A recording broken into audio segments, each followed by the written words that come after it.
Thank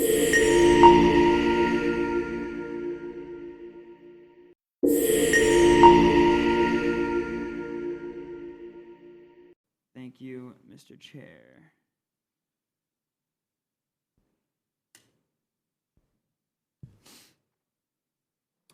I am saddened to share that we were notified last week that State Senator Ed Kennedy passed away at the age of 74. Senator Kennedy was a longtime figure in Lowell politics, having served on the City Council and as mayor. He was elected to the State Senate in 2018 and has represented Tyngsborough since. Senator Kennedy was a big advocate for Tyngsborough and secured many earmarks and legislative wins for Tyngsborough, including helping to move along our home rule petitions for the Town Manager Act, the DPW Act, and most recently our home rule petition for liquor licenses.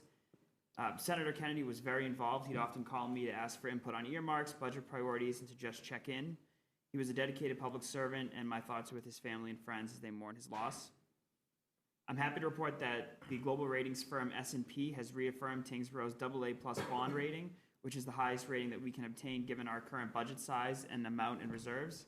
This is Tyngsborough's 7th year with this rating and reflects a strong financial performance, management, and planning. Additionally, for our upcoming band sale, which this board will discuss later, they rated the transaction an SP1+, which is the highest transaction rating and signals positive results to potential buyers. That no doubt helped us generate the best interest rate. Thanks to that, our interest rate that you'll vote on later is 3.5%. The last time we did a bond sale, it was 5%, so certainly much better news this time.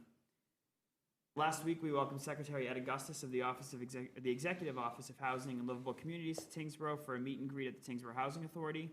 We had a great conversation about the need for greater investment in local housing authorities and the need for state funding to close the public transportation gap that exists, particularly along Middlesex Road, which is home to Brindley Terrace. Thank you to the Housing Authority and their new Executive Director, Linda, for hosting the meeting and for the invite. On the grant front, I'm happy to report that the Tyngsborough Police Department was awarded a municipal road safety grant from the Executive Office of Public Safety and Security in the amount of $18,196. These funds will be used by the police department on a variety of safety-focused projects, including increased traffic patrols during peak hours. These types of specific patrols focus on distracted driving, speeding, OUI, and other dangerous driving behavior, and allows us to put an additional officer on patrol specifically looking for these violations, whereas typically we'd rely on a sector car that's also responding to calls for service. The town was also awarded $60,000 from the Massachusetts Technology Park Corporation, otherwise known as Mass Tech Collaborative, as a part of our engagement with NIMCOG for their digital equity plan. This funding will allow us to purchase and install 4 desktop computer workstations, 1 quad privacy booth, and 1 ADA accessible privacy booth, as well as compatible furniture for workstations in the Tyngsborough Public Library. It will also allow us to purchase 8 new hotspots for the library's lending program, which will benefit members of our community with limited access or no access to the internet.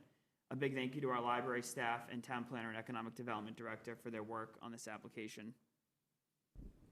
From a staffing perspective, Chief Woods and I are happy to share that Hannah Gilbert joined the team as our co-response clinician serving Tyngsborough and Chelmsford. This position was created several years ago through a shared Department of Mental Health grant and continues to be grant funded today. Hannah brings with her valuable experience as an outpatient mental health therapist, child care worker, and social worker at an adult day health center.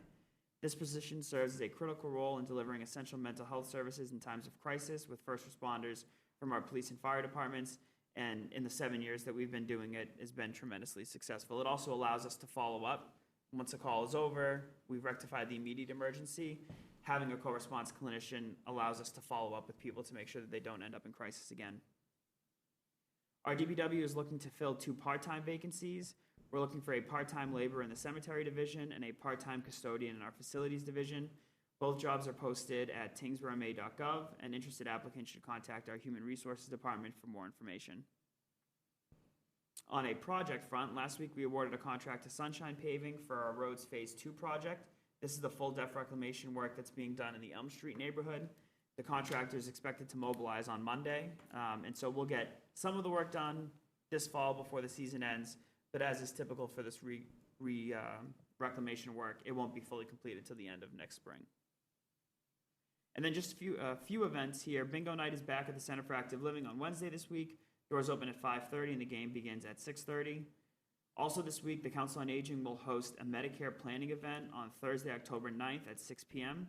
No registration is required and all are welcome to join. Tiger Pride, which is the new version of the Tyngsborough Athletics Booster Club, will host a charity flag football game on October 17th at Pierce Field to raise funds for Tyngsborough Public School athletics. At 6 p.m., you can watch members of the Tyngsborough Police and Fire Department face off against faculty from the Tyngsborough Public Schools. And again, 100% of the money they raise goes back into athletics. The Health Department will host a vaccine clinic here at Town Hall on Tuesday, October 21st from 11 to 2. Residents should pre-register by visiting tyngsboroughma.gov or calling the Health Department at 978-649-2300, extension 118. The Sustainability Committee, the Tyngsborough Public Library, and the Tyngsborough Dunstable Rotary will host a repair cafe on Saturday, October 25th from 11 a.m. to 2 p.m. at the Beehive at 2 Bridgeview Circle. Volunteers will help you repair your electronics, clothing, jewelry, bicycles, lamps, sewing machines, and more. Zero Waste Day will take place on November 1st from 9 a.m. to 12 p.m. That will be at the elementary school. A reminder that the Town Hall and the Tyngsborough Public Library will open late on November 19th, 2025 to accommodate our annual all-staff training. Town Hall will open at 11 a.m. and the library will open at 11:30. There are no schedule changes for the Center for Active Living. And then finally, this has been on here for a few weeks, but I'll keep reading it. The Tyngsborough Public Library is planning an oral history day on Saturday, February 21st, 2026 from 10 a.m. to 1 p.m. at the library to collect oral histories related to the Winslow School. They'll be releasing more details in the coming months, but save the date. This project was funded by the Community Preservation Committee and approved by town meeting last fall.